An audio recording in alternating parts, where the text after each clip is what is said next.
All right, today's video is going to be a little bit different. It's going to be much more of like a one-on-one therapy session with you and myself, and maybe some of the stuff I talk about today will sort of strike a chord with you, and maybe we can have an open discussion about it in the comments.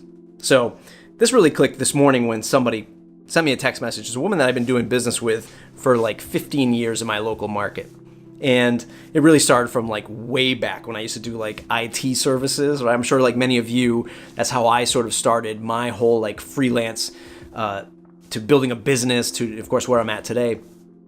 You know, fixing computers and setting up networks and, you know, doing some light duty, you know, development like 20 years ago, you know, to fast forward where we are in technology. And it really made me think that technology actually gets lumped together for people who don't realize it or who don't really know the industry. You could be a web developer, you could be like an IT like network person, and somebody who doesn't really know the market might just be like, hey, you just do technology, right? Or you just do this computer thing, help me out.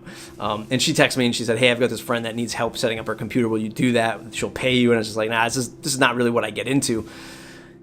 And it made me sort of just feel like, okay, you sort of don't know what I've been doing for 20 years, and that's okay, because that person really just doesn't understand the space, and it's all right, but it sort of made me feel like, what am I doing with all of this content creation? I don't have a particular goal or product that I'm trying to sell. I'm just doing it because I love it, but it's just like at some point I'm like, this is gonna, like, something's gonna change, right? I see all of these other online marketers and service people that are out there that are pushing a particular product, and people really enjoy their content, but there's a light at the end of their tunnel, right? So they're building up this audience to then sell something to somebody in their audience, and there's nothing wrong with that. I think it's great because it actually provides a goal to strive towards, and it actually says all of this effort that you do creating content, there's some recuperation at the end of all of this stuff. And I used to monetize the Matt Report podcast. I've talked about this stuff before. It's just not something I want to do any longer. And I'm just curious, do you have the same struggles as a online marketer or online content creator? And how do you deal with them? So one of the things that, you know, is for sure is if you follow along with the audio podcast of the Matt Report, I've been doing this now for 6 or 7 years. It's season 8, which I had never really counted seasons until like halfway through. It's crazy. But season 8 will be the end of, you know, Matt Report covering just WordPress. And it really hasn't been just WordPress, but I want to get away from that. I'm not even going to call it a brand anymore. I'm going to call it a stigma. I want to get away from the stigma of just WordPress. We could talk about that. So we could talk about that and just say, look, I think in the next year or so, or what we're experiencing right now is this year of a dip in the excitement of WordPress businesses. I think a lot of people are just burnt out from the same old WordPress content stuff that's out there, WordPress podcasts and transparency reports and business information, that kind of thing. Second, I think a lot of people have actually closed up a little bit and they don't want to discuss it anymore because I think things are getting more challenging. There's more competition in the space. And all this transparency and podcasts and blog posts and stuff like that has brought in real competition and stealing of strategies in other markets. And I have no doubt that it's happening in the WordPress space. And quite frankly, I'm just sick of it.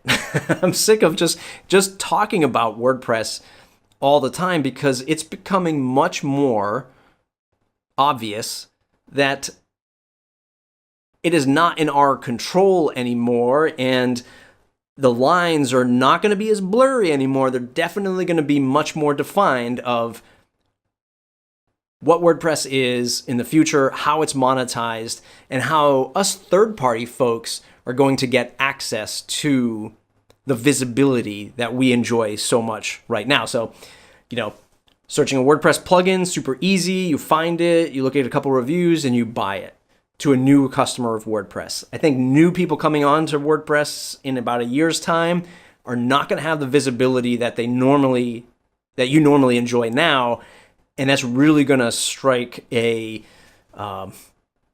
sword, a dragon flame coming down on the market. It's going to be tough. I think in a year's time, we're going to find it to be a much different market, though I don't deny that there will be a resurgence of WordPress entrepreneurs in a year.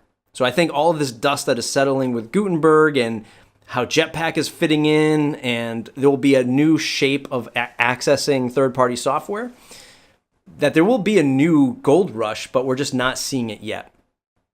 And even like the Gutenberg thing, like we're starting to see theme shops getting scooped up. And I think anybody who has any kind of audience with a WordPress product is definitely going to start being eyed by bigger takers on their business. So bigger hosting companies, other software companies, or well-rooted, very large WordPress companies that exist right now. So all that is to say is, yeah, I don't really want to cover it anymore. I want to find new pockets of tech startup stories that are out there. Like when I publish a podcast, I really want it to be super valuable conversation or super valuable lessons that people say, this is why I tune in. So that's the purpose that I think I am trying to realign for.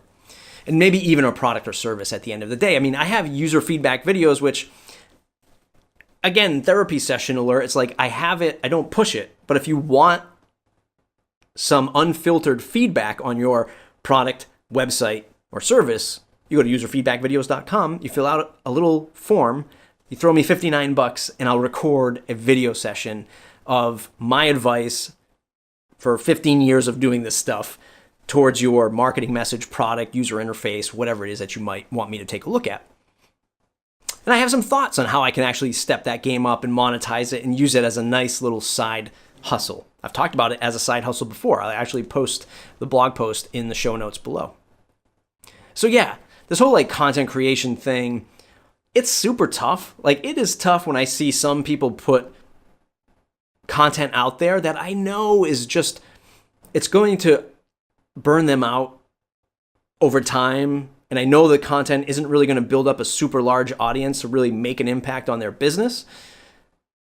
But at the same time, it's like, yeah, that's sort of where I started. Like I started doing that stuff too.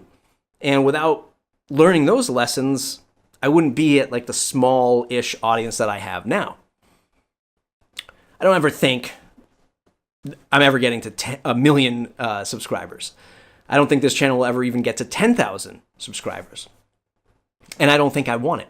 I don't need it. I don't need it for this kind of content or this type of audience. I just want to build an audience of people that actually communicate back and are sharing their lessons along with the lessons that I'm getting from people in a podcast or video interview. Like to me, I think that is really what I want to see my content, or how I would gauge my content to be successful. When people are having a conversation, when there's a dialogue and it's all sort of in this trusted space, like everybody gets it and they all want to help each other. Probably a crazy thing, I'd imagine, for the internet. I don't know. Let me know what you think in the comments below. It's mattreport.com, mattreport.com/subscribe to join the mailing list. Only a couple episodes left in the season finale of the Matt Report, Season 8. What did you think about Game of Thrones last night? Toss that in the comments below as well. See you in the next video.